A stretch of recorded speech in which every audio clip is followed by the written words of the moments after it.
Assalamualaikum warahmatullahi wabarakatuh. Saya Teduh Dirgahayu. Di video episode ketiga seri Business Process Improvement, kita akan membahas langkah ketiga dalam peningkatan proses bisnis, yakni Draw the Process Map. Setelah mempunyai scope definition dokumen, kita dapat memulai menganalisis proses bisnis yang akan ditingkatkan.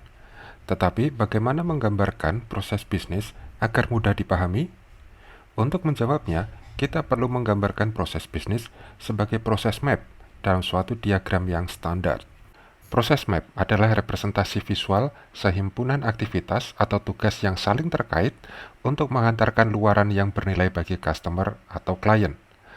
Proses map sering disebut sebagai model proses yang dapat digambarkan secara visual menggunakan berbagai bahasa pemodelan, mulai dari flowchart, UML activity diagram, hingga BPMN atau Business Process Modeling and Notation. Berikut ini adalah contoh suatu model proses yang digambarkan sebagai diagram BPMN.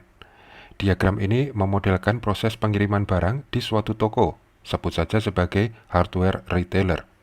Terdapat 3 pihak yang terlibat di proses ini, yakni logistik manager, clerk, dan warehouse worker. Proses dimulai ketika clerk menerima barang yang harus dikirim, atau goods to ship, dan berakhir ketika barang siap dijemput, atau goods available for pick, oleh jasa pengiriman.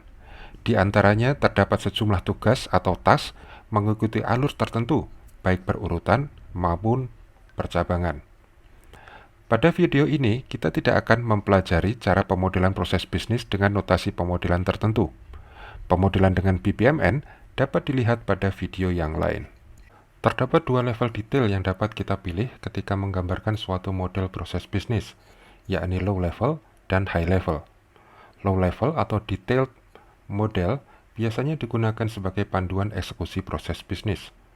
Ketersediaan model pada level ini sangat bermanfaat jika sering terjadi pergantian pelaksana proses, sehingga pelaksana baru dapat mempelajari detail eksekusi proses.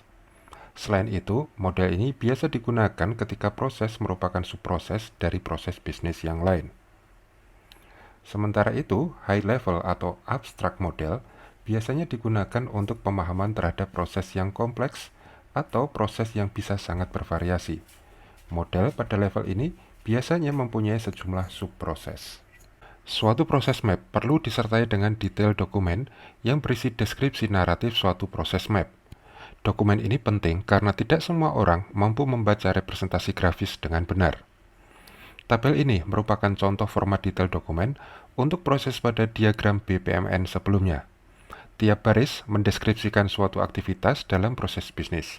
Disebutkan pula pihak mana yang bertanggung jawab melaksanakannya, peralatan atau tools apa yang diperlukan, dan apa luaran atau output yang dihasilkan dari aktivitas ini.